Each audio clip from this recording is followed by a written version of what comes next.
Doctor Sudhanshu Trivedi ji, 4 जून को नतीजे आए थे। अब 13 दिन हुए हैं, 1 सप्ताह हुआ है, सरकार ने शपथ भी ले ली है, लेकिन ये ईवीएम की टीस है जो जाती नहीं। कभी आती है एक फेक न्यूज जो अखबार में छपती है उससे, और कभी आती है एलन मस्क की ट्वीट से। मैं पूछना चाहती हूं, ये ईवीएम का जो पूरा मुद्दा है ये कब सुलझेगा, कैसे सुलझेगा, और इसे सुलझाने में सरकार को कुछ करना चाहिए ताकि ये जो पूरा मुद्दा है सुलझ जाए, एक बार देश की जनता को इत्मीनान हो जाए।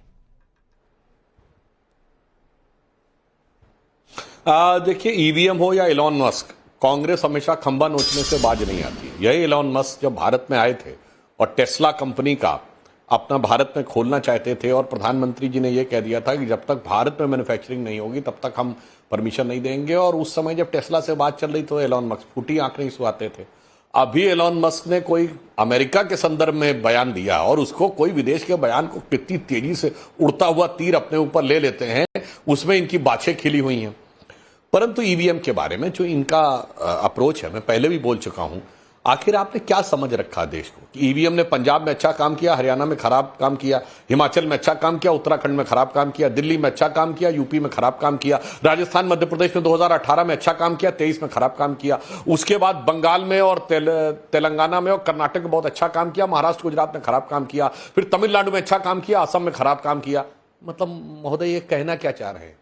अगर आपके अंदर इतना नैतिक साहस था तो हम कर्नाटक बुरी तरह हारे, आप 132 सीटें जीते और हम 60। आपको कहना चाहिए जब तक सारी काउंटिंग नहीं हो जाएगी, वीवीपैट से मिलान नहीं होगा, हम नहीं ग्रहण करेंगे, जीत नहीं मानेंगे। भाई 3,90,000 से जीते राहुल गांधी, रायबरेली कहना चाहिए था जब तक सारे वीवीपैट का मिलान नहीं होगा मैं सर्टिफिकेट नहीं लूंगा, जैसे ही जीत जाऊंगा गप से आगे सर्टिफिकेट दे लूंगा, जब हार जाऊंगा तो हाय हाय करना शुरू कर दूंगा। मतलब ये कुछ वो हो जाता है कि जैसे क्रिकेट का मैच हो रहा हो, किसी बैट्समैन ने चौका मार दिया, वाह मैं क्या शानदार बल्लेबाज था, और अगली बॉल पे आउट हो गया। ये गेंद ही खराब थी जिससे मैच खेला जा रहा था, ये गेंद टेम्पर्ड थी, ये बॉल टेम्पर्ड थी। इस ढंग की बचकानी बाल सुलभ हरकतें करके भारतीय लोकतंत्र का मजाक उड़ाना और इन चीजों को बंद करना चाहिए। इसीलिए मैं विपक्ष से पूछना चाहता हूं, जिन चुनावों में हम बुरी तरीके से हारे, दिल्ली में 62 सीटें विपक्ष को मिली और हमें 8, आम आदमी पार्टी को 67 और 3, पंजाब में सारी सीटें आप जीते हैं।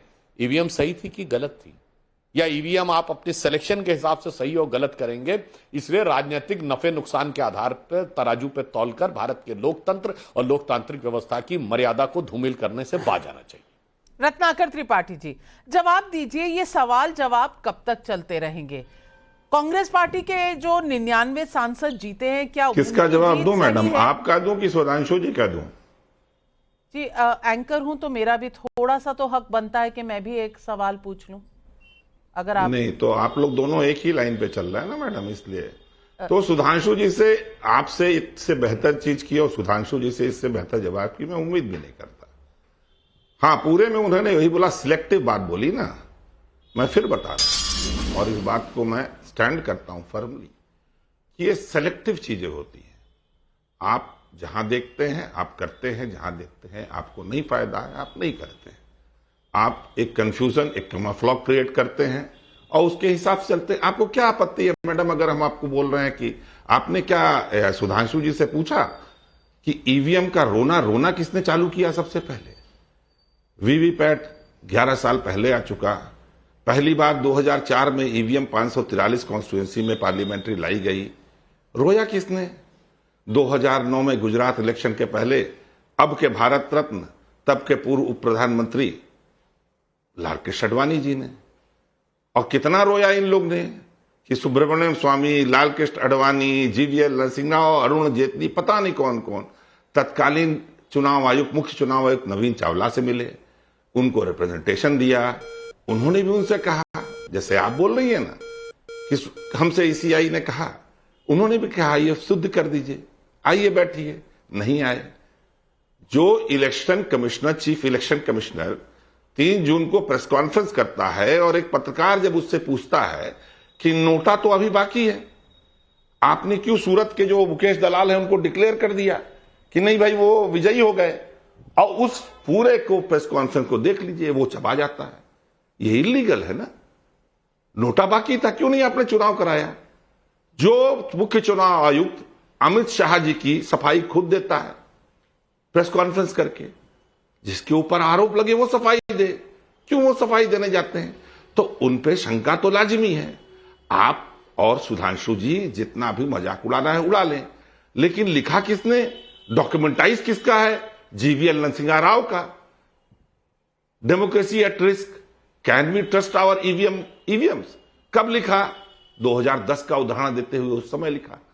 तब तक ईवीएम उसके बाद से इंप्रूव नहीं हुई है, उसके पहले वीवीपैट चालू हो चुकी है। त्रिपाठी जी, उसका प्रीफेस आप तंज कस लीजिए, आप पत्रकारों पर वार कर लीजिए, आपका हक है, आपका हक है, क्योंकि देश में लोकतंत्र है। तो सिर्फ आपसे, सुनिए, सिर्फ आपसे तो मैंने 2009 में उनसे भी सवाल पूछा था और उसका जवाब आपको पढ़कर सुनाना चाहती हूँ। थोड़ा सुनने का भी साहस रखिए, थोड़ा सुनने का भी साहस रखिए रत्नाकर जी। 16 मई 2012 को मैं बता दूं, मैं टोकती हैं। नहीं, आपने पूरा मुझे बताया। आप या तो मुझे बोलने दीजिए, नहीं तो फिर मैं आपके शो पे चुप हूं। आप जितना मन में आए बोलिए।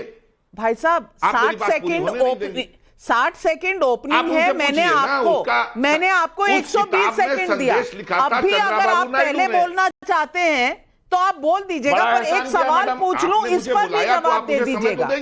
आप इस पर भी जवाब दे दीजिएगा। 16 मई 2012 में कांग्रेस पार्टी के स्पोक्स पर्सन मनीष तिवारी जी ने आडवाणी जी के कंटेंशन जो ईवीएम के बारे में कहा था, उसे कहा stretch of imagination about malfunctioning of EVMs. ये कल्पना की पराकाष्ठा है। अब मुझे बता दीजिए, ये तो आज भी सांसद बनकर आए हैं, जवाब दे दीजिए ना रत्नाकर जी। मैं आपको वही बता रहा हूं, जवाब दे रहा हूं मैडम, जवाब दे रहा हूं। आप जवाब सुनना नहीं चाहती। नहीं, आप दीजिए ना। ये है, आप बुलाती हैं लेकिन जवाब नहीं सुनना चाहती। रत्नाकर जी, मैं बता रहा हूं, सालों से सबके जवाब चंद्रबाबू नायडू ने उस किताब में लिखा था। फिर बीच में बोली आप मैडम। चलिए मैं चुप हूं, आप बोल लीजिए।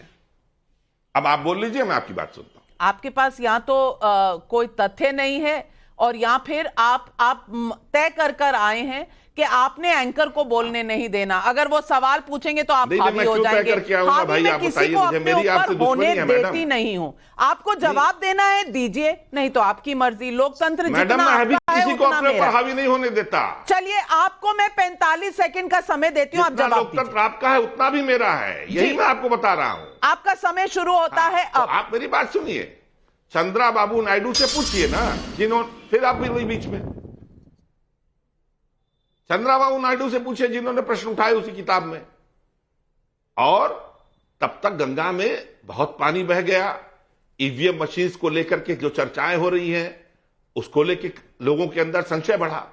और जस्टिस संजीव खन्ना ने 26 अप्रैल 2024 को अपना जो डिसीजन दिया, स्प्लिट डिसीजन था दीपांकर दत्ता जी का और जस्टिस खन्ना का, उसमें उन्होंने यह भी मांगा suggestion election commission of India से कि आप बताइए कि जो वोटिंग काउंटिंग मशीन हो सकती है जो पेपर ट्रेल को काउंट करे, और उस पेपर ट्रेल पे बारकोड रहे पार्टी के लेकर के, क्यों कहा उन्होंने? सब ठीक था, सीधे रिजेक्ट कर देते। उन्होंने तो लिखा ही था कि ये ठीक नहीं है, वी कांट गो बैक। फिर ये प्रश्न क्यों पूछा उन्होंने? और इलेक्शन कमीशन ऑफ इंडिया ने क्या जवाब दिया? 26 अप्रैल से आज 18 जून हो गई, उन्होंने इस पर कोई जवाब दिया? नहीं दिया।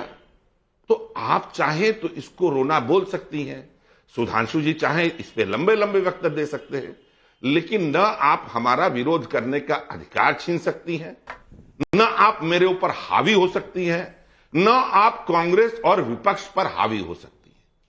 हम हारे चाहे जीते। अभी तक तो सुधांशु जी और उनकी पार्टी को लग रहा था कोई ईवीएम का रोना नहीं रो रहा है, अभी ईवीएम पे बोल दिए तो क्यों उनको खराब लग गया? सुधांशु जी जवाब दीजिए। मैं फिर आपको बता दूं, 45 सेकंड बोलकर 90 सेकंड का मैंने आपको समय दिया है, लेकिन आप अब भी मेरे पर हावी होना चाहेंगे और बहुत बढ़िया किया मैडम, आपका शुक्रिया। सुधांशु जी जवाब दीजिए। अब मैं टेक्निकल और पॉलिटिकल दोनों जवाब देता हूं। महोदय, जिस जमाने की बात 2000, हाँ अब आप देखिए, बता रहा हूं 2007 और 8 के जिस दौर की बात कर रहे हैं महोदय, दो बातें। उस समय वीवीपैट से इनवेरिएबल मैचिंग नहीं होती थी। नंबर 2, सारे के सारे जो इलेक्शन बूथ थे सब सीसीटीवी से कवर्ड नहीं थे।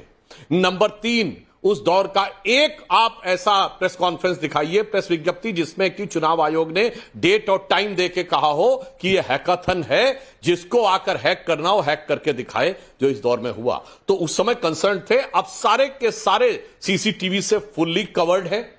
अब अगर आप देखें तो उन्होंने हैकाथन करके पूरी तरीके से आपको मौका दिया है कि जिसको आकर यह करना हो वो करके देख सकता है। और अब वीवीपैट से भी इनवेरिएबल हर विधानसभा से 5 को निकाल के मिलान किया जाता है। तो बस ये विषय समाप्त हो गया। मगर आपको यह भी बताना चाहता हूं, अब क्यों उठा रहे थे रोना, तब तक कहीं दिल में कोई तमन्ना दिख रही थी कि किसी तरीके से गठबंधन में खड़बंडल हो जाएगा और हम सरकार बना लेंगे। अब आपने बहुत देर बोला सर, जनाब हमारे भी 4 सेंटेंस सुन लीजिए। अब चूंकि उन भावनाओं पर भी, आशाओं पर पानी फिर गया, अब कहीं कुछ दिख नहीं रहा है, तो फिर वो लौट के ईवीएम पे आ गए। और मैं तो कहना चाहता हूं, आप तो वो लोग हैं, अगर भारत के इतिहास में किसी एक प्रधानमंत्री को चुनावी धांधली का दोषी कोर्ट के द्वारा माना गया, वो थी स्वर्गीय इंदिरा गांधी, जिन्हें बाकायदा इलाहाबाद हाई कोर्ट ने चुनावी धांधली के लिए दोषी माना। जब से चुनावी हिंसा खत्म हो गई है, बंगाल को छोड़कर लगभग, जब से मतपेटियां लूटने की घटनाएं खत्म हो गई हैं, तब से आपको कभी जिंदगी में 240 सीटें भी नसीब नहीं हुई हैं। मुझे याद है 1991 में अमेठी का चुनाव, रत्नाकर त्रिपाठी जी आपको याद होगा, जब तक रिजल्ट आया राजीव गांधी जी की मृत्यु हो चुकी थी, पर बूथ कैप्चरिंग के लिए कांग्रेस के नेताओं ने गोलियां चलाई थी। 21 लोगों पर एफआईआर हुई थी और अमेठी के संजय सिंह जी के पेट में गोली लगी थी। यह राजीव गांधी के चुनाव के समय का था। अखिलेश यादव जी जब चुनाव लड़े थे तो हत्याएं होती थी, हमारे कार्यकर्ता का सर काट दिया गया था।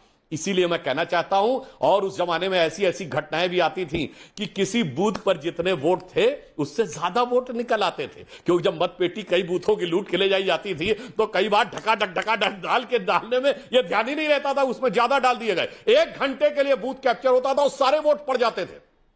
अब तो ईवीएम की वजह से 20 सेकंड का टाइम लैग है, तो वो हो नहीं सकता। तमाम लोग आके कहते थे साहब आए, उन्होंने कहा आपका वोट पड़ गया। वो जमाने अच्छे लगते थे जब पारदर्शिता कम थी, और जब से वोटर आईडी कार्ड आया है उसके बाद से कभी इनको 240 सीटें नहीं मिली जितनी आज हम लेके आए हैं।